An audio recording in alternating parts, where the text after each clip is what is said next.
Salut les polyglottes et bienvenue dans cette dernière vidéo de l'année 2017, et oui déjà. Alors avant de commencer, je vous rappelle que vous pouvez me poser vos questions parce que je vais faire très bientôt une vidéo foire aux questions, FAQ.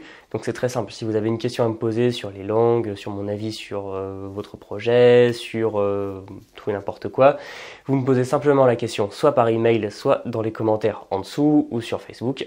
Et donc je prendrai tout ça et j'y répondrai dans la prochaine vidéo. Alors, bientôt on va parler des bonnes résolutions, donc vous savez que pour moi c'est complètement bidon, si vous voulez commencer à faire quelque chose, n'attendez pas le 1er janvier, mais profitons de cette fin d'année et du futur début d'année pour parler du début justement. Et très rapidement je voudrais revenir sur une erreur fondamentale que font des apprenants dans le choix de leur langue. Parce que finalement il y a pas mal de gens qui me questionnent sur quelle langue elles doivent apprendre. Et d'ailleurs, j'en suis très content parce que finalement, c'est bien le but de ce blog, c'est pas simplement, et de cette chaîne, c'est pas simplement de dire voici comment conjuguer les verbes en anglais ou voici comment décliner les noms en allemand, c'est d'aller plus loin, de parler vraiment d'un mode de vie polyglotte, de parler plein de langues, de voyager.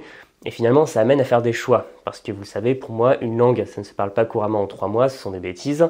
Ça prend du temps. Et vu que ça prend du temps, c'est un investissement et il faut savoir sur quel cheval miser. Alors, en fait, très rapidement, il y a des gens qui vont avoir le réflexe suivant. C'est partir du principe qu'il y a des langues faciles d'un côté et des langues difficiles de l'autre. Et donc, vont me poser des questions du style « Je voudrais apprendre le russe, par exemple, mais j'ai peur que ce soit trop difficile, donc est-ce qu'il vaudrait mieux qu'à la place, j'apprenne l'espagnol, qui serait plus facile ?» Voilà, alors là, pour moi, c'est une erreur. Pourquoi ? Tout simplement parce que en fait, il n'y a pas vraiment de langue facile ou difficile selon moi. Bon, je sais, il y a des langues qui sont plus ou moins différentes du français. Par exemple, je pense que le russe demande plus de temps que l'espagnol parce qu'en espagnol, on a déjà la proximité avec le français. Mais après, pas forcément, parce que prenons l'espagnol. Voilà, moi je parle pas espagnol, mais je vois cette langue et finalement, je vois par exemple que c'est une langue latine. Donc les conjugaisons vont être un petit peu compliquées par rapport à d'autres langues où il y a quasiment pas de conjugaison. Même si c'est proche du français, il y a quand même une prononciation différente, il y a quand même des sons, le R battu, le R roulé, le THE, voilà ce genre de choses, il y a même le THE dans certains dialectes de l'espagnol. Donc ça, faut l'apprendre et c'est pas forcément facile. Donc ne partez pas du principe que si une langue a une réputation de facilité, elle sera facile à apprendre. Je le vois avec l'italien, c'est très facile d'avoir les bases, mais pour parler vraiment très bien avec l'imparfait du subjonctif, sans réfléchir, dans les pires situations possibles, c'est pas forcément plus facile que pour une autre langue. Donc attention au piège de la soi-disant facilité. C'est pour ça que moi je suis contre les personnes qui disent alors, vous savez pas parler de langue, apprenez l'espéranto, parce que c'est la langue la plus simple au monde. À mon avis, c'est pas forcément faux, quoique à mon avis, pour parler espéranto très bien, encore une fois, de manière courante, sans chercher ses mots, ça demande quand même du travail et de l'investissement. Cela étant dit, oui, l'espéranto est sans doute facile, mais est-ce que l'espéranto vous intéresse ? C'est surtout ça la question. Et c'est là, à mon avis, que réside l'erreur, c'est de vouloir apprendre une langue qui ne nous intéresse pas forcément, mais en se basant sur sa soi-disant facilité, en se disant alors l'espagnol ou l'anglais c'est facile, donc je vais apprendre ça, même si ça m'intéresse pas forcément, et après j'apprendrai une autre langue. Et pourquoi c'est à mon avis une erreur ? C'est parce que tout simplement, vous allez très vite vous démotiver. Imaginez-vous que pendant 2 ans, vous fassiez une activité qui ne vous plaît pas vraiment, en vous interdisant de faire une activité qui vous plaît plus, mais qui a l'air plus complexe. Voilà, vous n'allez pas rester motivé, ça va vous énerver. Et par exemple, si vous n'êtes pas intéressé par la culture espagnole et que vous préférez la culture russe ou chinoise, ce serait dommage de vous priver d'apprendre directement le russe ou le chinois. Donc en effet, il y a un aspect de propédeutique, c'est-à-dire que si on connaît déjà des langues, c'est plus facile d'en apprendre d'autres. Et l'espagnol ou l'italien sont moins effrayants, moins exotiques pour commencer, c'est sûr. C'est la même écriture, c'est relativement proche, la même étymologie, la prononciation est quand même proche du français. Mais si vous ne vous intéressez pas à ces langues, si vous ne vous intéressez pas à ces cultures, franchement, c'est pas la peine.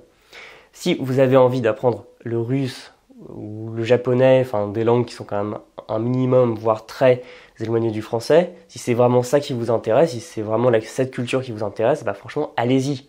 Parce qu'au final, tout ce qui va importer, ça va être vraiment votre motivation. Parce que même une langue soi-disant facile, si on n'a aucune envie de l'apprendre, on va pas tenir plus de quelques semaines. Alors que si vous avez vraiment envie de découvrir les cultures liées, je sais pas, à des langues exotiques comme le swahili, le japonais ou le russe, bon, le russe étant moins exotique que les deux autres, c'est ça qui va vous porter finalement. C'est ça qui va faire que chaque jour vous allez vous y remettre, vous allez parler avec plaisir avec des gens. Alors que si vous apprenez seulement des langues réputées faciles comme l'espéranto par exemple, alors que ce n'est pas forcément ce qui vous intéresse, même si vous y trouverez sans doute quelque chose à apprécier, vous n'allez pas rester motivé, c'est pas la peine.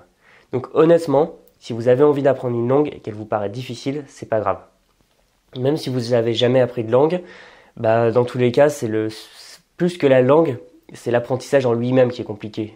Vous savez ce que j'appelle apprendre à apprendre, dont je vous parle beaucoup dans mes vidéos, mes formations, c'est d'avoir toute cette capacité à apprendre des langues. Et c'est ça vraiment qui fait la différence à la fin, et qui vous permettra d'apprendre aussi facilement l'espagnol que le russe.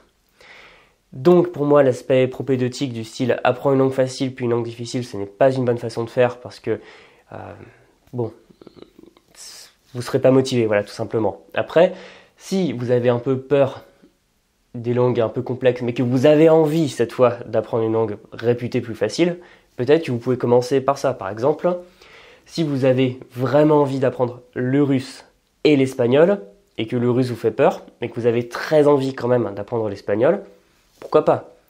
Je pense pas que vous aurez vraiment de meilleurs résultats en commençant par l'espagnol plutôt que le russe, mais si ça vous tranquillise et que l'espagnol, en gros la langue facile ici, vous fait moins peur, commencez par là. Mais si vous voulez vous forcer à apprendre une langue qui à la base ne vous dit rien juste parce que vous avez entendu dire que c'est facile, alors que la notion de facilité et de difficulté c'est très relatif, non, franchement, ne faites pas ça, ce serait vraiment faire la pire erreur, ça va vous dégoûter de l'apprentissage des langues, de cette langue, et à la fin peut-être même que vous n'aurez même plus envie d'apprendre la langue que vous convoitiez à la base. Voilà, donc c'est un conseil très simple, si vous voulez apprendre une langue qui vous paraît difficile, ce n'est pas un problème, j'en ai déjà parlé, et ne vous forcez pas à apprendre des langues réputées faciles que vous n'apprendrez pas forcément plus facilement, juste parce que vous avez l'impression qu'il faut apprendre une langue facile puis une langue difficile et que ça fonctionne uniquement dans cet ordre. On peut très bien s'en passer. Voilà. Donc j'espère que cette vidéo vous a plu. Vous pouvez comme d'habitude vous abonner à la chaîne, partager pour qu'on soit toujours plus nombreux en 2018. Et vous pouvez me poser vos questions en commentaire, par email, sur les réseaux sociaux pour que j'y réponde dans la prochaine vidéo. Et pour terminer, j'étais très heureux de vous accompagner dans votre projet d'apprentissage en 2017 et on se retrouve donc l'année prochaine. À très bientôt. Salut.